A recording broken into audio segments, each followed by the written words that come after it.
Hi friends, அஸ்ஸலாமு அலைக்கும். Welcome to இதே சினா சேனல்.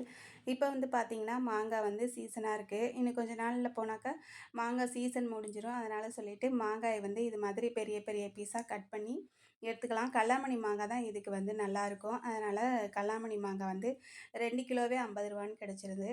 ஸோ அதனால் வந்து 2 கிலோ மாங்காய் வாங்கிட்டேன். இதை வந்து பெரிய பெரிய பீஸாக கட் பண்ணிவிட்டு தோலோடு கட் பண்ணணும். உள்ளே வந்து கொட்டையோடு நம்ம கட் பண்ணி எடுத்துக்கணும்.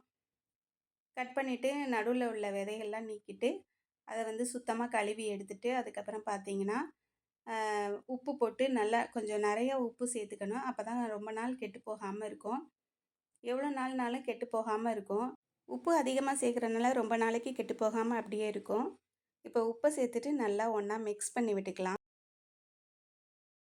இந்த உப்பு கரைஞ்சதுக்கு அப்புறமா 2 ஸ்பூன் வினிகர் சேர்த்துட்டு 2 நாள் வெளியில் வச்சுட்டு அப்புறமா நம்ம வந்து ஃப்ரிட்ஜில் வச்சுக்கலாம் ஒரு பாக்ஸில் போட்டு. 6 மாதம்னாலும் கெட்டு போகாமல் இருக்கும். நம்ம இதை வந்து குழம்புலையும் சேர்த்துக்கலாம், ஊறுகாயும் போட்டுக்கலாம். ரொம்ப டேஸ்ட்டாக இருக்கும். ட்ரை பண்ணி பாருங்கள். தேங்க்யூ.